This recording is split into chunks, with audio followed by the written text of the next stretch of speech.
Hey everyone, and welcome back to the Innovation Room podcast. My name is Tori and I'm so excited to be with you. I'm also excited to welcome back my co-host, Rhianon, who we haven't seen in a while, but I'm so happy that she's back with us. I'm happy to be here. It has been a little bit of time since I've been on here, Yeah. and I'm really excited today and excited to talk about the topic. We really wanted to go back to our roots at North American, and something that's always been of value to us and so important is just that continued education piece. We want to make sure that we are learning right alongside you. So today, our hot topic is sustainability and how you can harness your vendors to help you and your company with that sustainability. So really looking forward to it.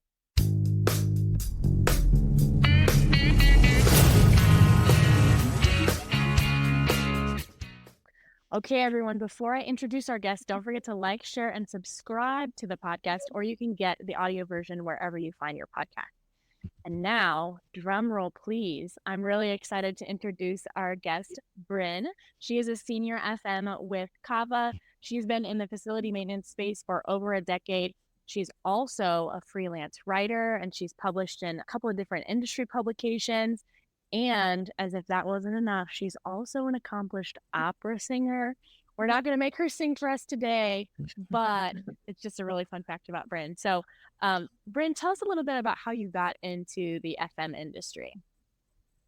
Well, first of all, thank you very much for having me. I'm Yeah. really excited to be here. I've been interested in science and both STEM fields and trades for really almost as long as I can remember. So over a decade, I guess, professionally, but as a kid, I used to work with my dad, who was an engineer on both like computer and home projects, which really got me interested in how the world fits together in the ways that we don't see. I really wanted to know how everything works.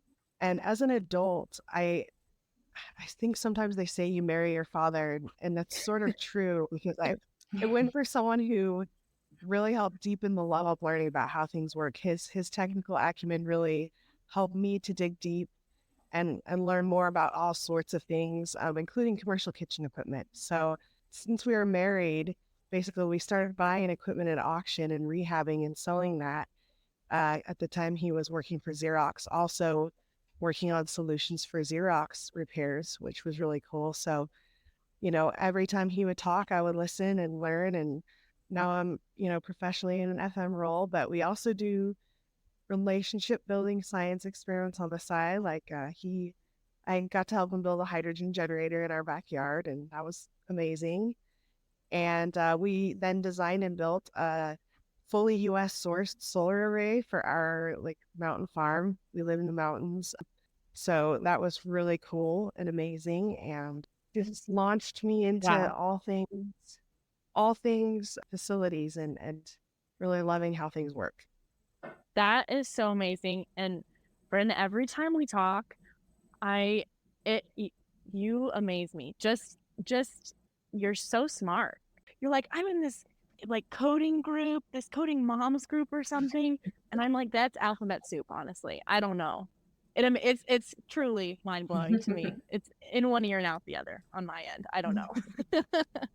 I I love it. just love I love to know how everything works. And it doesn't matter like what that thing is. It's like what I totally thrive on. So Uh, I love that. That's so cool. So, after listening to Bryn's background, I am so excited to dive into this first topic, which is just defining sustainability. Before we go into the vendor side of things and how they can help with that, let's just first and foremost start from the beginning of what is sustainability. I know that it could be defined differently by different companies and different people. So, Bryn, tell us, what is sustainability and how can we break it down for yeah, so we businesses? really have three main areas of sustainability that we could focus on. There's eco-friendliness, so reducing our carbon footprint, reducing waste, reducing consumption. Then there's the social responsibility aspect, so supporting social causes, sourcing things ethically, which is super important, fair trade and local sourcing, which really helps sustainability, and then also building jobs for the United States. And then we have compliance. There's a lot of government programs going on out there that are really diving into this sustainability field. So learning to comply with regulations, certifications, and even industry standards that are mandated by certain municipalities. So all those contribute to a company's longevity and public perception, which is important. Absolutely. Why is sustainability so important? I know from everything that I've learned, and like I said, it's a hot topic. Everybody's talking about it. We want to look good as a company. We want to have that good value added to our company. But really, what do you feel why sustainability is so important?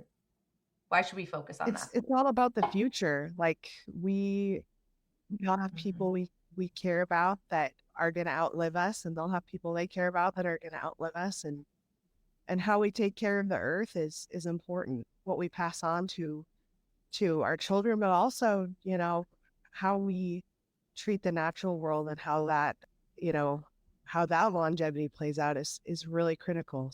I think all the other aspects really play into that, and just our responsibility as Yeah. humans. Yeah. You read about sustainability a lot as a Mhm. thing that businesses should focus on. And then I'm thinking about myself as a consumer and as an employee.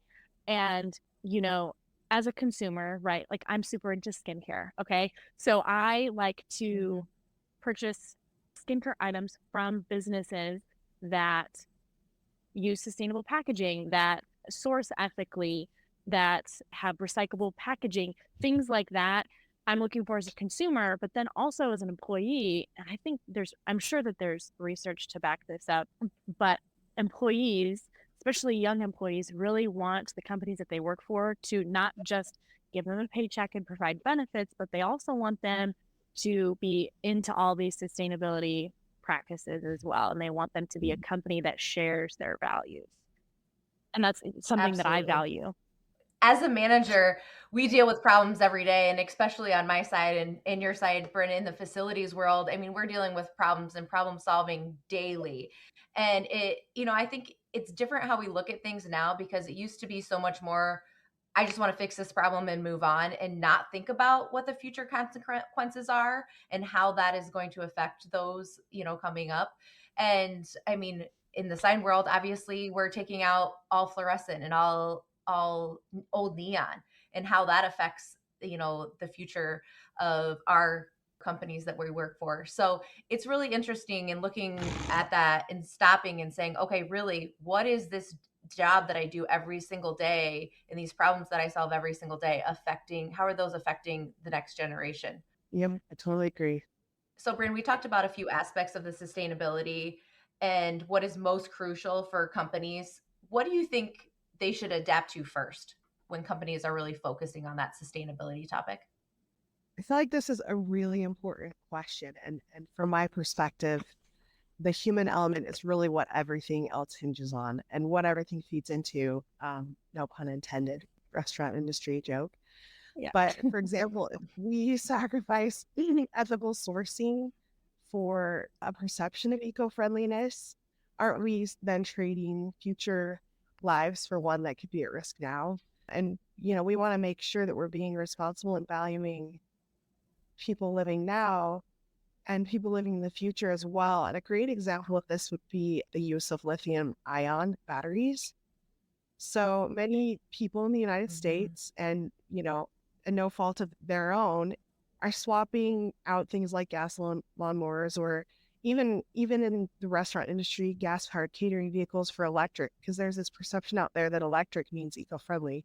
Yeah. Sometimes it doesn't. Sometimes it does. Mhm. We're finding out more and more that, for example, China is using African labor, some of it likely involving children, to harvest lithium from African mines rich in the elements. So doing thorough research on sourcing ethically can be a huge and important component. It's really what should inform our decisions. And we can be better about doing more research on the things that play into that human element, finding out where that lithium is sourced for our batteries, because there are mines in the US as well. So if, and finding out how those batteries are then being recycled. Those are all critical at playing to that human element and that social element. And then there's also things like food-based businesses like grocery stores and chains who also really desire to see an improvement in the world and in their local areas, and they making a commitment to plan and address food waste through companies like one of them is Refed. I think I'm not endorsing Refed. I don't know a ton about them, but they are a nonprofit, and it looks like from their site they've saved 12.9 million tons of food waste by their estimation. And there's other programs out there, including local composting, that are saving a lot as well. And so what's exciting about the future of the human element and that strategy is that we are really going to be impacting human beings moving forward. And as things grow and advance, we're also going to be able to throw advanced software into that mix. Tori and I have talked about this, but AI algorithms and advanced computer strategy really will be able to dial into grocery store and restaurant and food ordering to really not over order and significantly reduce food waste as well. So there's a lot to consider when it comes to that element, that human element, but that human element is really the critical piece to me. And I'm really excited about where the future goes with that. Yeah, absolutely. And I think, kind of also to your point, all three of these things, eco-friendliness, social responsibility, and compliance, like they are all really, we can break them down, but they're all intimately tied together because of that human element. And so just bringing it back to compassion and empathy for your fellow people, for your fellow humans, is really kind of what it's all about. So however a company defines sustainability, you have to have a plan to implement it. And we're going to get into that just a little bit in our next section. And we're also going to include some resources below on how you can create and implement a sustainability strategy for your company. So now that we have defined sustainability and we've kind of broken it down into those three categories, we want to talk about how we can actually harness vendors to help you achieve some of those sustainability goals. And Bryn, you mentioned this a little bit in our last section, but states like California and New York are really pushing for this shift, and some of them have legislated this, pushing for zero emissions for lots of different equipment. And we're going to talk a little bit more specifically about what that looks like in the restaurant industry. But in California, for example, ovens have to have zero emissions of nitrogen oxide by 2027. And so this example, it kind of covers both the compliance and the eco-friendliness part of this topic. But what does a switch like this mean for restaurants and food producers? It seems like it's going to impact both supply chain and your in-house food production. For sure. And it's an interesting question because sometimes I think local governments and even the federal government is so excited to do great things for the environment that we sort of jump in with both feet. And so right now we have this really patchwork implementation of standards across the US and even within certain states. And California is a great example, like you said. And it's challenging to understand and meet those unique needs. And so having local vendors and contractors and even local municipal contacts who really know the area is important for a really thorough understanding of those guidelines. You can even leverage relationships with utility companies.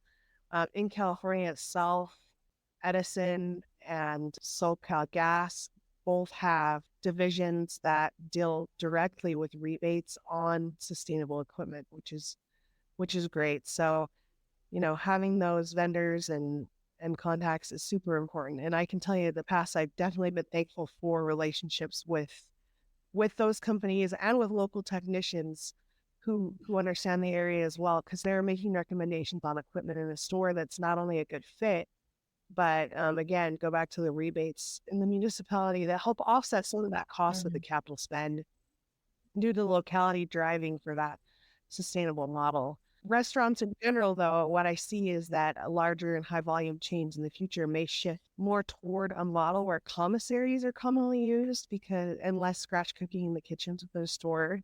There's some really cool tech behind some of the new induction cooking equipment, ovens, stoves, but we still do see challenges in a lot of kitchens where the tech hasn't caught up with the volume that some kitchens produce, which is an interesting place to Yes. be. So some, if you're trying to cook 80 quart pot of pinto beans from scratch, the weight of that induction cooktop's not going to handle that load. And so Right. technology is still looking to catch up with those needs. But in the meantime, we're definitely leveraging those local relationships to find out, all about those items and how we best implement them, and how we also work with the grids in the local areas, which, is going to be a challenge as well in the future. Right.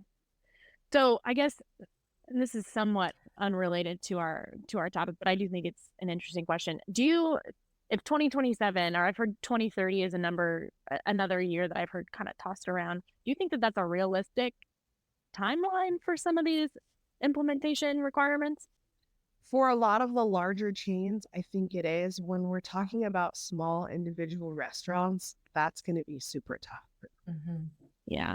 But also, one of the biggest challenges in multiple areas, if you're talking about Texas, if you're talking about California, and even some in New York, the grid is really not designed to handle the loads of additional electrical equipment that we're throwing at them. So we have to do the legwork in a way that is building us up and not going to break us down. And I feel like there's going to definitely be some challenges with the amount of additional load that we're putting on the grid in those areas, since they're already having challenges there. So I'm excited for those changes and those updates, but I also definitely see some really interesting challenges for those areas. Yeah, absolutely. Absolutely. And I couldn't agree with you more in regards to just leaning on those vendors. I know that we run into that issue with different states having different regulations, some being very, very strict and others not so much, and how it changes. And trying to keep up with those as we move forward is difficult. And working with those vendors and with the sustainability, I mean, we lean on them daily.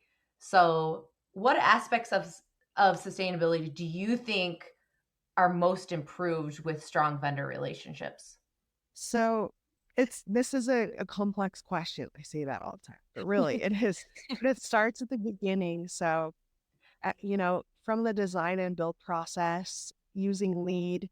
I don't know if you guys are familiar with LEED certification, but designers and architects can now get green certifications that really help them dig into the impacts. But starting with that process and then moving on to menu and supplier side, working with engineers, operations staff, and really coming together with the vendors to evaluate the data, decide your priorities, really helps you understand the implications of how this everything impacts a commercial kitchen. Yeah. And one good example of that is you really need an engineer. I mean, I can do a lot of math on my own and a lot of the science behind Probably it, but way more than me, Bryn. Probably way more math and science than me. Yeah. I really rely on the engineers, because if we're looking at switching a kitchen, we have some of our kitchens in New York I know of that have induction. You're looking at things like a reduced heat load from kitchen equipment overall, and that trickles down. So we can then reduce the requirement for our hood system pull. We can also cut back on HVAC because we don't have all that traditional heat pumping into the kitchen. And they really help understand how that then reduces emissions. They can say, hey, look, you've offset your carbon emissions by this much because you don't have additional HVAC and hood power required. And so, really having them to help check those calculations and look and think about how all these things flow together is really important. And then also on the supply chain side, how where your supplies are being procured from is really important. Like, are you using local or more local produce and meat suppliers? And what impact does that have on transport emissions? Moving stuff around or bringing in meat from New Zealand or China or South America, is a lot more polluting than buying beef from, Iowa or somewhere within 350 miles. And are you also being mindful of seasonal offerings based on local availability? A lot of chains are, not there yet, but some are, and really paying attention to if you're having to source your tomatoes from South America or from, somewhere overseas during winter, how does that impact the environment? And then also food and paper products, or paper products, I should say. A lot of those are manufactured outside the USA, where the standards for emissions are far less regulated, but also the energy it takes to get those items to the US is that additional burden. So it takes a really, really great network of people who are specialists, great vendors, as well as restaurant support teams to evaluate those things together and build that sustainability model. And if you don't have those partners in place, you're really shouldering a huge burden yourself. Yeah, For sure.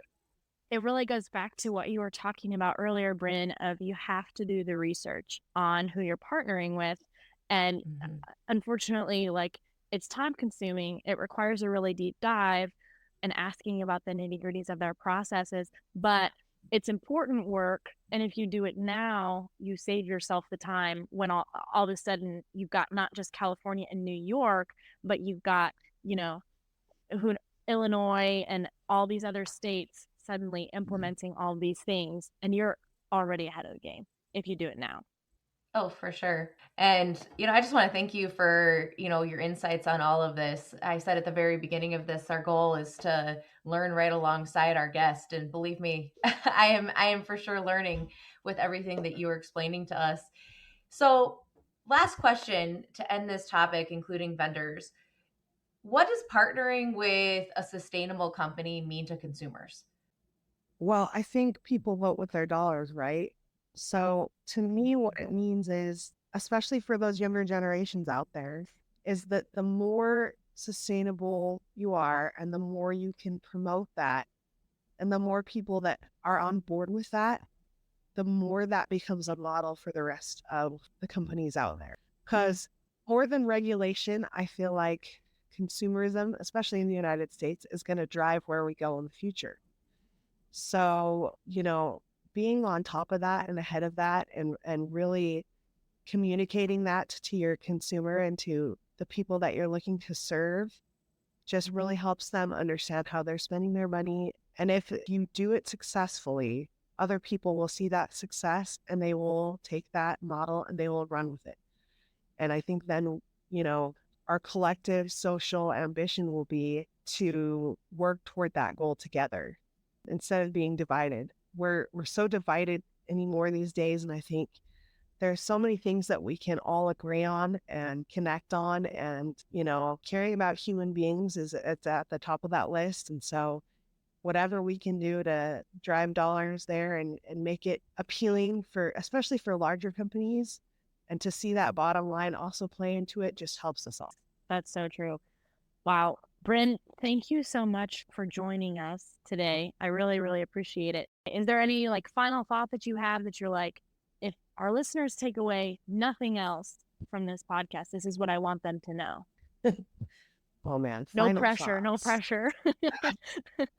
I would just say be aware of the choices that you make and, ask questions, even ask questions of the companies that you're interacting with, because you can drive the companies to leverage those relationships and to expand those relationships with people that can help with those changes that can be made if you're asking those questions. And if we're all asking those questions, we have a collective power to make change. I tell my kids all the time, you can't control everyone, but what you can do is make choices yourself that drive change. It all starts with you as an individual, what you're doing. And if everybody has that approach, we have such collective power to change the world that it's amazing. Yeah. Well, Bryn, thank you so much for being on the podcast today. We really, really appreciate it. Thanks for having me. Yes, thank you. FM industry is lucky to have you, that's for sure. For sure. Yes. Well, wow. That was so great to hear from Bryn. So many insights. Rhianon, what are your top takeaways from the talk today? Where do I even begin? There were so many good little nuggets in there to take away. Really, mainly, I loved listening to the changes in the restaurant industry and what they're doing just individually moving forward. I think it's wonderful and it's great to learn. But also, for me, it's really just that self-awareness. Obviously we hear about sustainability, we hear about it all the time. We hear about it through, our company, through the news, through our trade shows, all of the above. But just to stop and really think in how I can make an impact, how we as a company can make an impact, and how we can utilize our vendors and really use them to continue this movement. Yeah, I'm right there with you. I think that the mindfulness as both as an individual consumer, but then as a person who has influence in the company that I work for, how do we make sure that we're making choices that are good for humans? Absolutely. Good for our employees, good for our direct consumers, good for all the people that are impacted by our supply chain. Like that is just, it's so, so important. And like we talked about, the companies that can really get on board with this in a meaningful way, right? In a way that shows we're not just greenwashing over all this stuff. We're really saying, because we are humans, we also care about other humans. Exactly. And so we're going to make these choices as a company to demonstrate that care and impact the places that we have influence over. So just what a great topic. And also just like how freaking smart is Bryn, right? Oh my gosh, she just blew me away. She really, really did. That's probably my top takeaway. Yes. Bryn is too smart, and we definitely will have to have her back on the show again sometime soon. Thank you, everyone, for joining us on today's Innovation Room podcast. We are so happy to have you here. And don't forget, as always, like, subscribe, and share. Absolutely. Or drop us a comment below. Let us know what you thought about the topic today, or if there are other topics that you'd like us to discuss on the podcast in the future. See y'all next time.